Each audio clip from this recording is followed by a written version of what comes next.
inability of our system to deliver justice as it should be delivered in a formal sense. I did not, I haven't been part of yesterday's deliberations, and I've been given to understand that we are to talk about the problems in the system.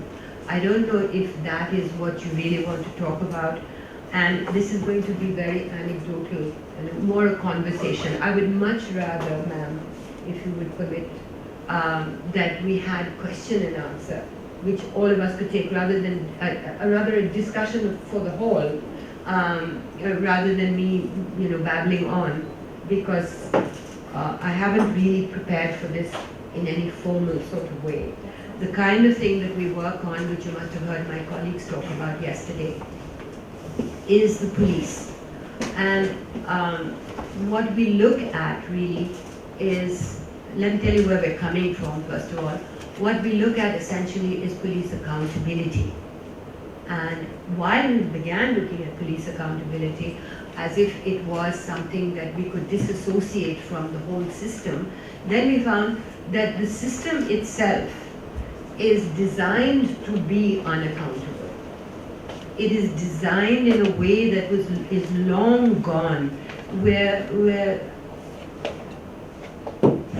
it's as if we're thinking about what is this lovely round thing, shall we call it a wheel, but we are in the 21st century.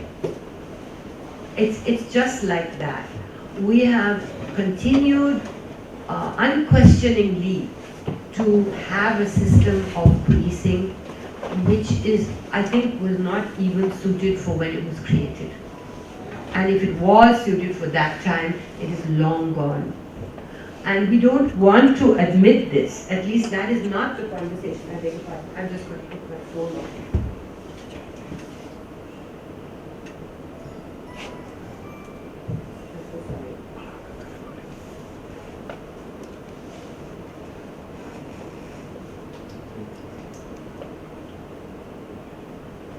That is not the conversation that we are even beginning to have.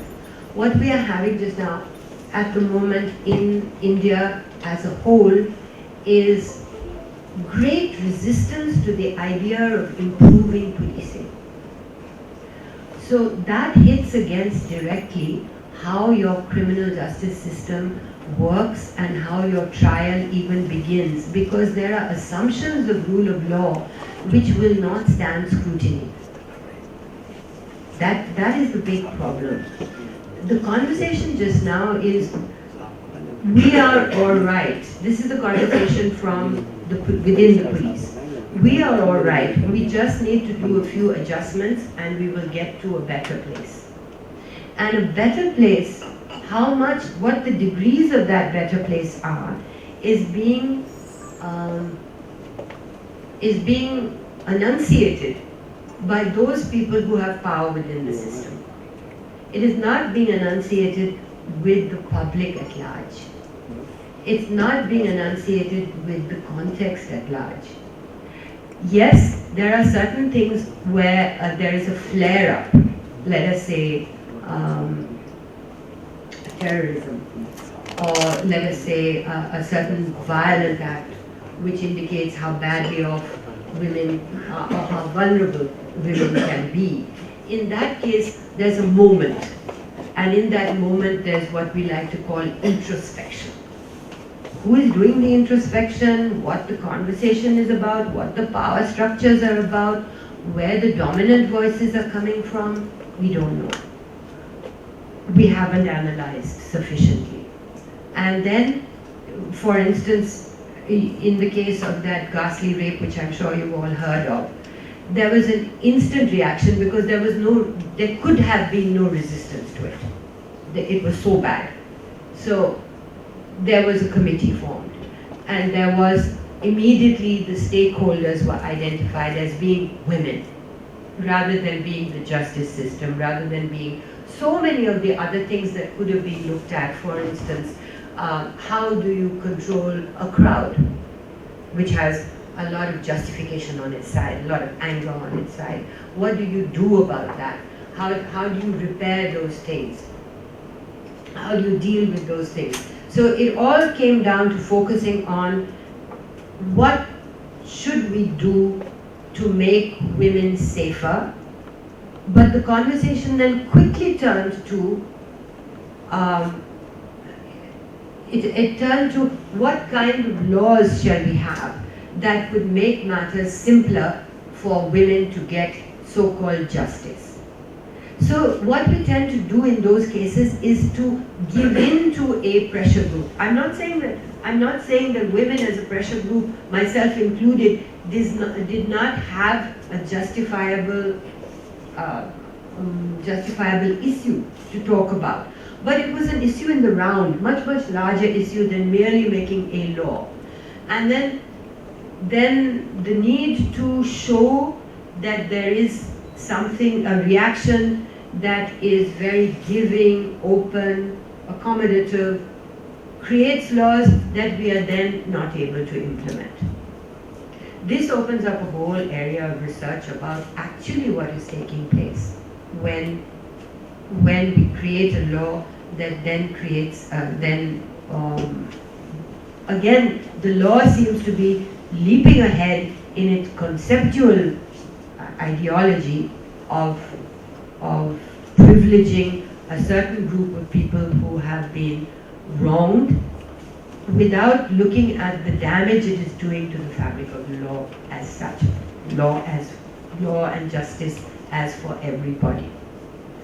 The police anecdotally are telling me that they love this law, this new law, because it allows them a huge amount of negotiation capability to settle scores, to arrange things, to be adjudicators, and they've taken on a whole new role in adjudicating cases which will then never come to court.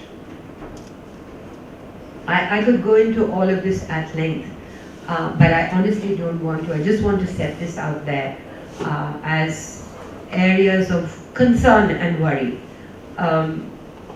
Even without this particular example that I gave you, the ordinary course of law, and as I began to talk to you about police, if the gateway is so badly manned, if the gateway is so discretionary, if the gateway is so uncontrolled by capable gatekeepers,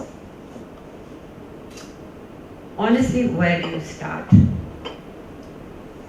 As I began to tell you, we began by looking at police accountability as if we could segment it. Then we couldn't segment it, and then we went into looking at the whole systemic reform of the police. And the dilemma that we are faced with as an organization is, do we go along with the conversation of incremental changes where there can be incremental changes? Or do we go along with, do we start a new conversation and push a new conversation that is completely radical? For instance, the new state of Telangana has been born recently.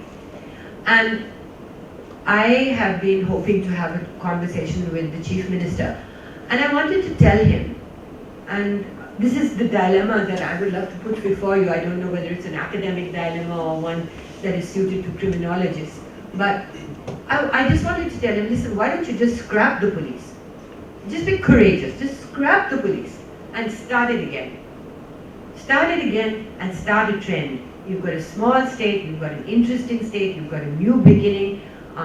There are examples of this all over the place.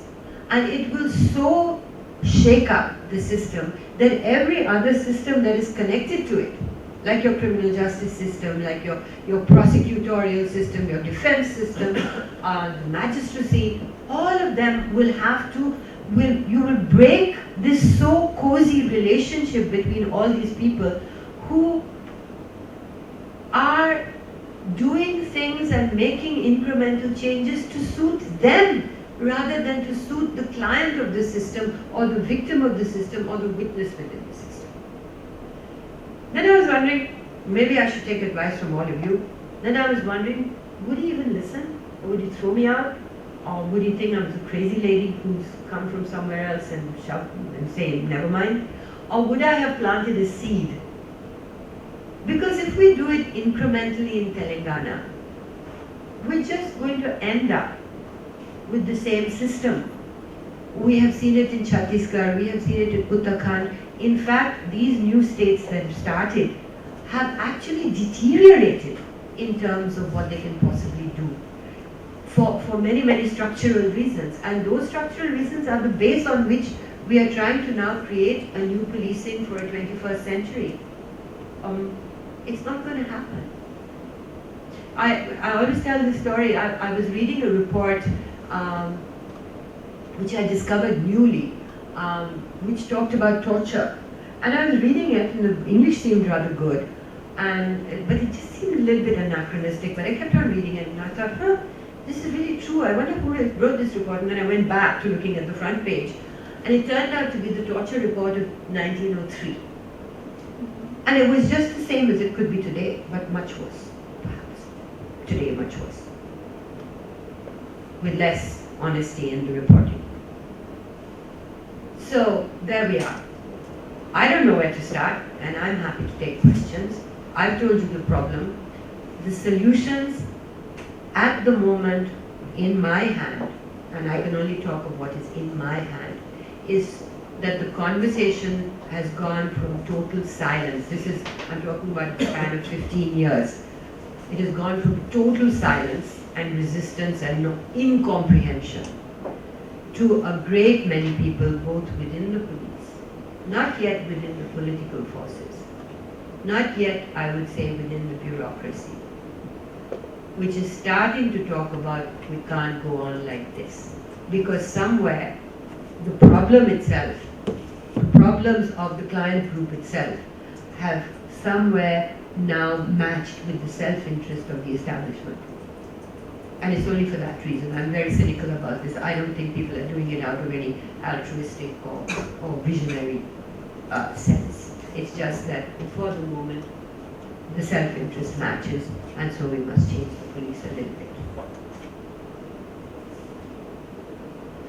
Thank you very much. I think you've just demonstrated that you don't need to come with a pile of papers to make a very good presentation at an academic conference. Thank you. What you've nicely done, despite not being here yesterday, is actually drawn on many of the themes and the topics. Sorry. You have drawn on many of the themes and the topics. One of our finest presentations. Well, excellent. I entirely agree with you. Issues of accountability were certainly discussed yesterday. Certainly power imbalances was a common theme throughout the day. Lack of power of whole sections of the population. And being appreciative of the context within which criminal justice plays out. That came out, I think, to a lesser or greater extent in all of our papers yesterday. And of course, the issue of vulnerable women, again, came in some of the papers yesterday and will come in certainly Dr. Condry's paper later today. And some of the issues you raised then resonated for me greatly with those. And will come again in a second presentation this morning. I was also pleased you spoke about the rape case, because when I saw that playing out in the media in the UK, my initial response was possibly similar to yours, which was indeed enormous sympathy for the women in the case, enormous sympathy for the women involved in the demonstrations, but also I was terrified that a country that uses the death penalty so little and has managed to some extent to reserve it for the rarest of the rare would now be pushed towards a much greater use of the death penalty in these cases. And these cases are horrific and they do need a response, but they don't necessarily need the knee-jerk reaction of yet more and yet tougher criminal justice. So from a sort of abolitionist perspective, I was deeply concerned about the demonstrations after that case.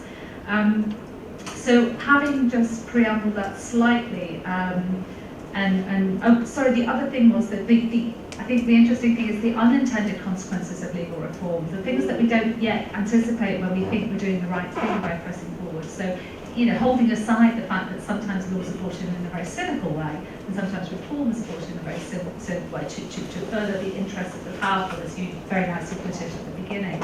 There are also often these unintended consequences, and watching how they play out is a very sobering reminder of meddling without the best intent. So I've already said way too much, and I do want to open the floor if you don't mind, before we move on to our next presentation, to give people a chance to just respond to some of the points that Maya made, or to ask her further questions. She obviously has a wealth of knowledge and experience behind her. Yes, Ben. Well, I've got a lot of sympathy with the idea of scrapping it and starting again in these contexts. That's not something we'd have considered doing in the UK, and perhaps we should. Where would you put dealing with corruption and on that, comparing that with scrapping it and starting it again and an incremental change? I mean, is the corruption problem so big that it falls into the let's start this again, or could it conceivably at least be dealt with incrementally? I think in my Let's Start Again dialogue, I have completely assumed that corruption won't play a part. But of course, if corruption then did play a huge part, why bother to start again? And I think you're right, I am naive to think that corruption would not play. But you can put in systems. For instance, there have been experiments with transparent recruiting that have made a difference. But you probably, if people came in through a recruiting process of the constabulary without paying money to begin with, and to some extent, I mean, that's not the only thing, I'm just giving you the example of recruitment. You can computerize it, and then you come up on a computer, and then there's very little discretion involved. But then if your computer and your exercises still are looking at the size of your chest and how tall you are rather than your psychological makeup, then you only get a certain amount of correctiveness. So you have to put in a whole system. You have to really think it out before you scrap what there is. You have to really think it out about how the sort of principles of transparency you're going to put in, principles of participation, checks and balances. And do we have really the energy and the mental energy and the spiritual energy to do that? Yet, you have to be a hugely confident leader to do that. A leader, and I shouldn't be giving examples like this, but I will. A leader like Mr. Modi, who seems to be tough and strong in everything at the moment for everybody, I think could have done it in Gujarat. But whether he can now orchestrate something as complex as changing the criminal justice system or the justice system at large and supervise it and control the outcomes of it, doubtful. It's a state subject, but had he had that mindset, perhaps someone who has that kind of charisma and first years of support and really had a vision of the detailing, and a team could do it. Just go back, the thing that springs to mind that the model for this might be some things that goes on in the United States, where they do relatively regularly set up new police forces where there weren't police forces before. It's a different context, and they will tend to be much smaller than the police force you would do in the Indian context, but it does happen, and it's successful. These forces go on to function, so it just doesn't fall. Absolutely, and you could even change it incrementally, I believe, if you had the kind of leadership you need in the states, going all the way down to the districts. Because if you take your public, your local public, into the policing, as they do in the United States. Why does it succeed? Because it has the community's sanction. It's policing by consent. To a certain extent, you did it in Northern Ireland. If you think about it, so many years of anger, resentment, polarization, and then you have the Good Friday Agreement, you have Pattern, you have the community involved, and then in 5 years you change the attitude of the public and the police towards each other. It may have gone back, there may be mistakes, there may be all sorts of things, nothing is perfect. But there's at least an acknowledgement that you can't go on like this. And the acknowledgement, I think, comes from the power relationships. The Catholics, the Protestants, the police, the public, everybody was, the politicians, were kind of evenly balanced. Here that even balance has not yet been brought up. But the speed at which there is political awareness growing, I don't think we can go on much more like this. But my fear is like Ms. Hoyle's fear, is that we go, rather than go towards progressive changes, because there is so much desperation and need for safety, people go the other way and want a tyrannical police that will just put everything right and forget about the rule of law and all of that. Example first. Hi, thanks for those thoughts. I wondered what you thought the role of pressure groups were, and also NGOs in terms of raising awareness about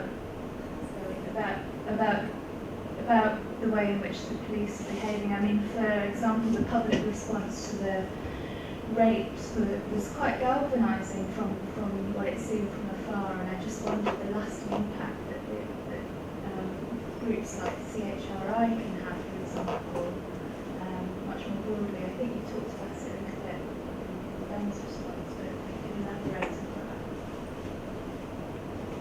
I think pressure groups are very important. And I think that pressure groups do have an effect. But sometimes that effect is so slow, so drop by drop, that you lose faith as a pressure group. And sometimes you hit upon something that, well, there are all sorts of dilemmas, Ms. Parma, there are all sorts of dilemmas.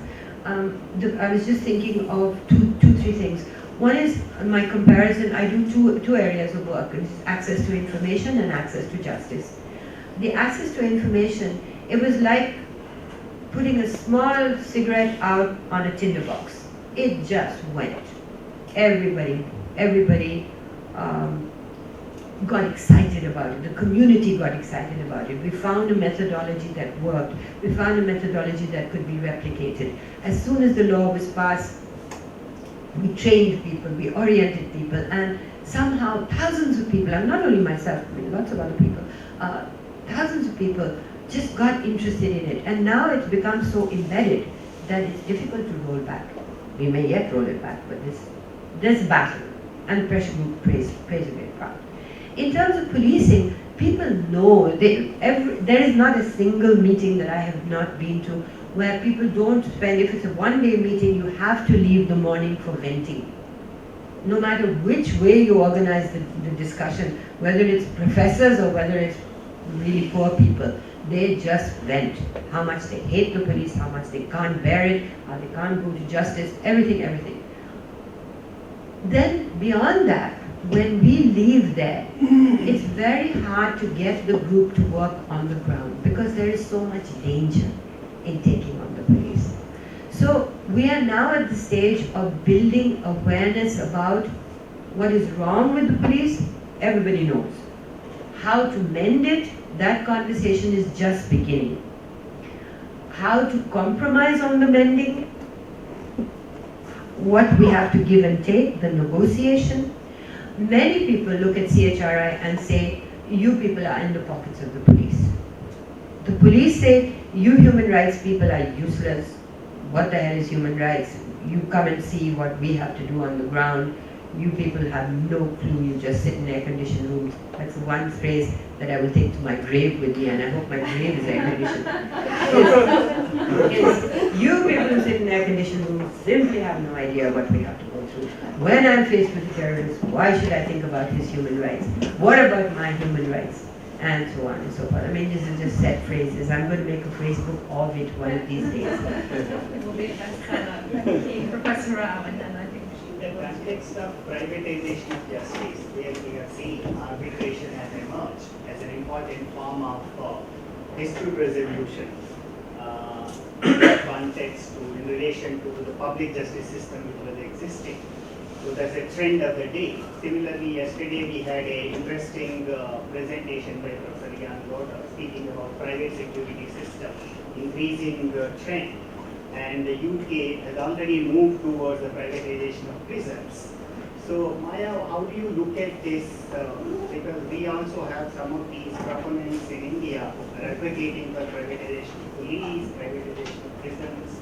Do you think whether that would bring humane policing system or it will have its own problems and complexities further in the problems existing? Krishna, I don't know enough about it. As an academic, you all have probably studied it for years. I don't know enough about it, but just as an impressionistic thing, where you don't have systems of strong accountability, I don't think anything works, whether it's private or whether it's public. It just doesn't work. In the end, and if you think that you can plant this beautiful rose bush in the middle of Kikar, I don't think you're going to get anywhere. You will have enclaves of excellence. You will have, come and meet my security guard. In the daytime he's doing computers, in the night time he's sleeping, and the poor fellow is 14 years old from Bihar. You know, all he talks to me about is how is he get into an English class. There's no systems of accountability. There's no standards. There's not even, Krishna, you're talking about private security and private policing. You kindly tell me what is the protocol for when you pull your gun and if you are a policeman. There's no licensing system. There's no reporting and protocol. There is in the guidelines, but nobody, not the leadership, has heard about it. They think that it is their God-given right to have a gun and pull it out and shoot you just because you're a policeman. You know it. So privatization, what the heck? You are privatized. You are privatized to the local mafia and to the local politician that you have today. You don't think you're a public service, please. I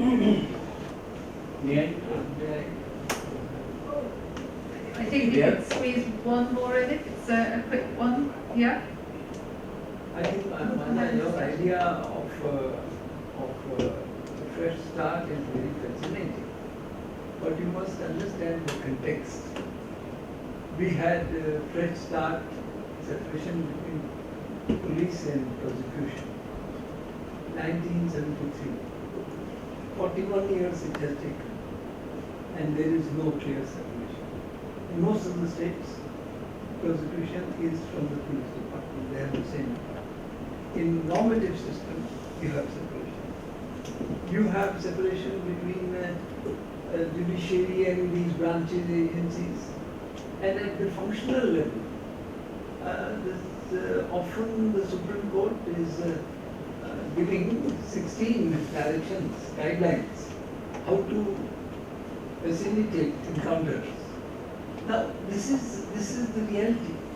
The reality is that you start with a fresh start, but things will come back to the same. Ultimately, the real hope in our society is compliance with the rule of law. For next 30, 40 years, strict compliance with rule of law. And rule of law has got to be reformed, has to be made in tune with people's aspiration. Where does the problem come? Policing and politics are very closely intertwined. It is the power of the police that politician wants to use. And why Prakash Singh lies unused, unimplemented, why all that, the answer is that, and we are not taking on the politics straight away. We have got to empirically understand the linkages between politics and police.